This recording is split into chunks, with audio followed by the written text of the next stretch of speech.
Welcome back. Following mounting Catholic backlash, Chicago's Cardinal Blaise Cupich announced this week that Illinois Democratic Senator Dick Durbin will decline an award from the Archdiocese of Chicago. Durbin was scheduled to receive a Lifetime Achievement Award for support to immigrants in early November from the Archdiocese's Human Dignity and Solidarity Office. But there was growing criticism of the honor because of Durbin's pro-abortion record, including criticism from at least 10 U.S. bishops. In a lengthy statement released Tuesday, Cardinal Cupich says Senator Durbin informed him he had decided not to receive the award. Cupich said the award was specifically for his singular contribution to immigration reform and unwavering support of immigrants. And he went on to say, in part, quote, "As I look back on my 50 years as a priest and 27 years as a bishop, I have seen the divisions within the Catholic community dangerously deepen. These divisions harm the unity of the Church and undermine our witness to the gospel. Total condemnation is not the way forward, for it shuts down discussion. But praise and encouragement can open it up by asking their recipients to consider how to extend their good work to other areas and issues." Cardinal Cupich's announcement shortly followed Pope Leo XIV's comments on the matter, which sparked global headlines. The Holy Father spoke with reporters outside of his papal villa of Castel Gandolfo Tuesday evening, including with our EWTN News Vatican correspondent, who asked Pope Leo about the Chicago controversy and his guidance to Catholics on how to think about it. I'm not terribly familiar with the particular case. I think that it's very important to look at the overall work that a senator has done during, if I'm not mistaken, 40 years of service in the United States Senate.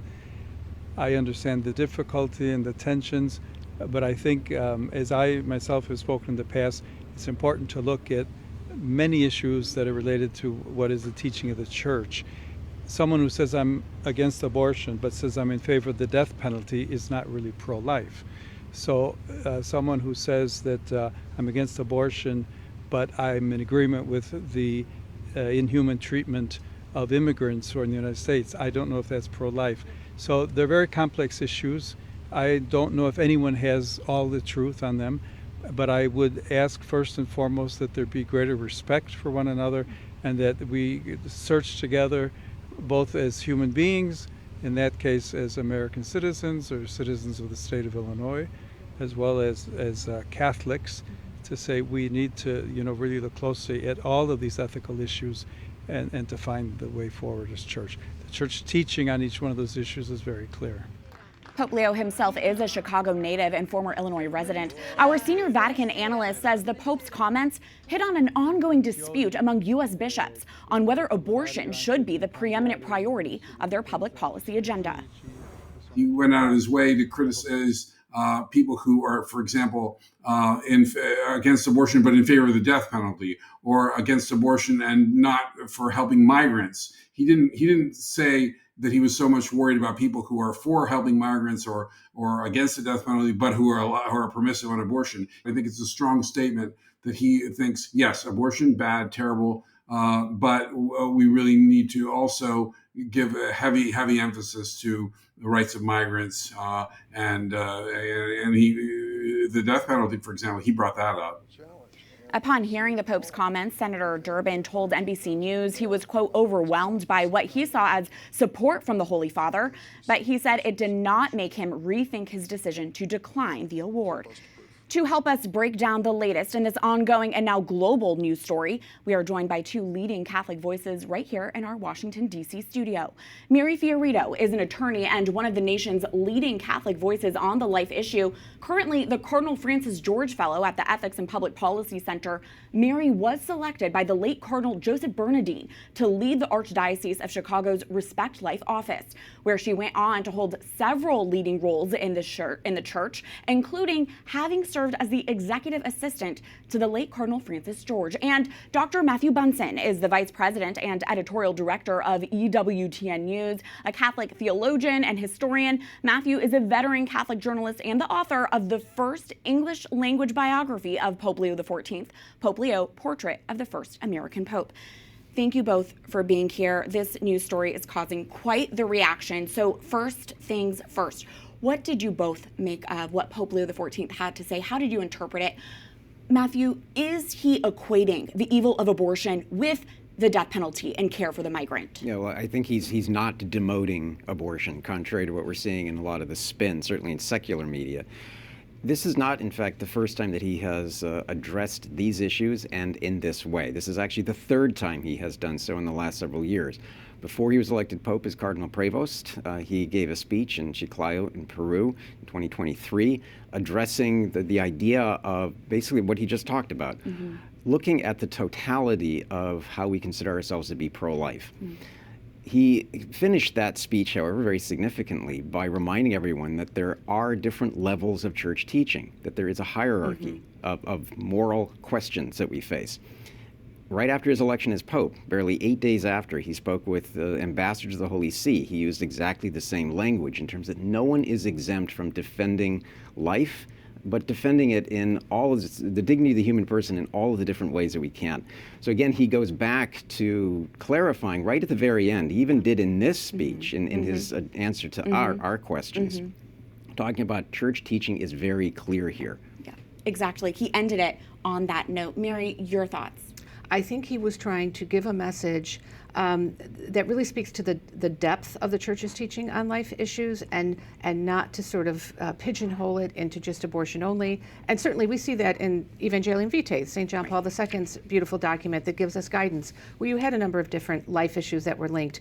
Unfortunately, I think we've seen, particularly in the American media, a real concerted effort to cherry pick some of his comments, take them, and then give them the impression that he was implying that abortion is just not all that important anymore, and don't hold anybody's feet to the fire just on abortion. And we saw this for 12 years with Pope Francis. Right, and here we are now at the beginning of a new pontificate, and it does hit on an American debate, which we'll get to momentarily. But Mary, as I mentioned in your introduction, you used to lead the Respect Life office in the Archdiocese of Chicago, and it was the Archdiocese's now Office of Human Dignity and Solidarity that intended to award Senator Durbin despite his pro-abortion record.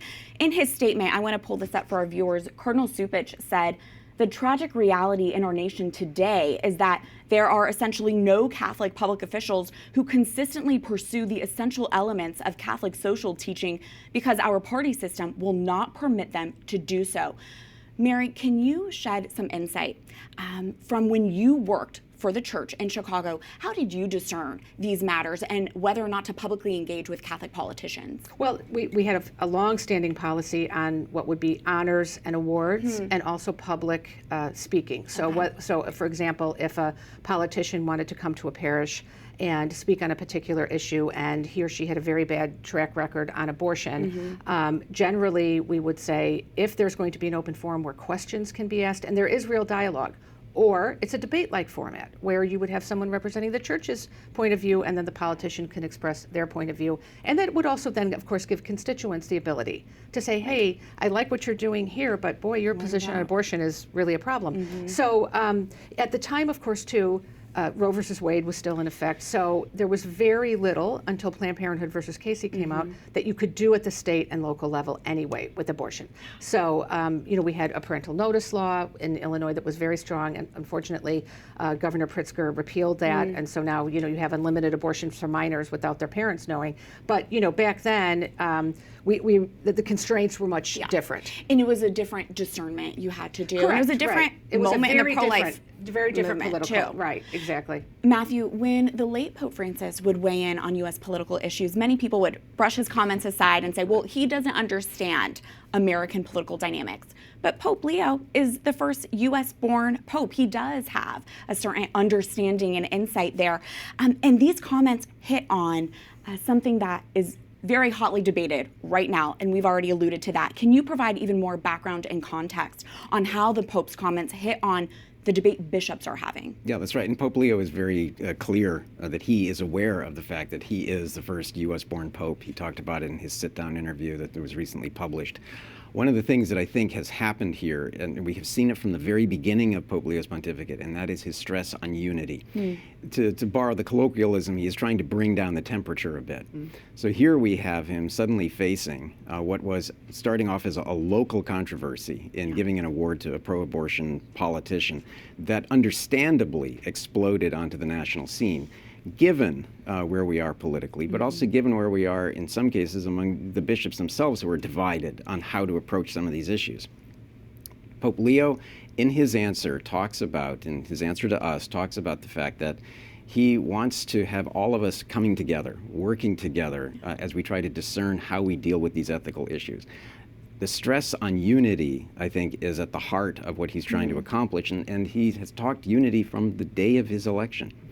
And so I think his message to the U.S. bishops is, let's calm the waters a little bit and work together to solve some of these problems. Now, the question is how the U.S. bishops, in some cases, are going to respond. Yeah, which we might see more of that next month at their General Assembly. Mary, I want to give the last word to you in our remaining minute. How have these comments resonated with the pro-life community? You're involved with the pro-life movement on the local and national stage. Well, I think there was, frustration because many years ago, when this first started to be a problem with pro-abortion politicians wanting to speak in Catholic venues, or a school, for example, wanting to honor an alum that was an elected official who supported abortion.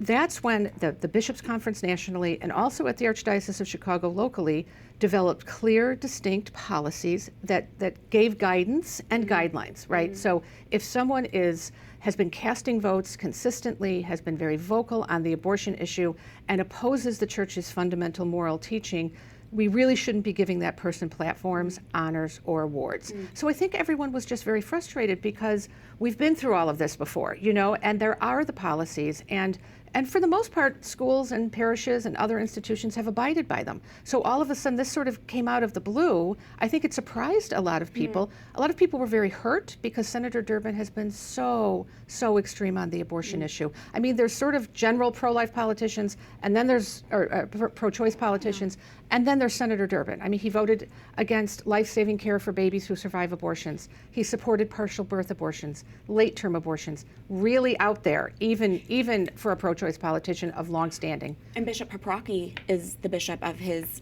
home. That's correct. So Senator Durbin is from Springfield, Illinois. He votes in Springfield, Illinois. He pays his property taxes in Springfield, Illinois. He now says that he identifies as a member of the Archdiocese of Chicago. He keeps an apartment in Chicago, as many politicians do, because our Governor Pritzker, doesn't live in the governor's mansion in Springfield. He keeps his home in Chicago. So he comes to Chicago for meetings and other things, and apparently to attend Mass, where he is permitted to receive Holy Communion. But for decades in Springfield, Bishop Paprocki, who is his bishop, and the bishops who preceded him, Archbishop Lucas and Bishop Van, have barred him from Holy Communion. So there was an issue about where he was actually domiciled, and canon law is very specific that the bishop of the place in which you're domiciled has jurisdiction over you.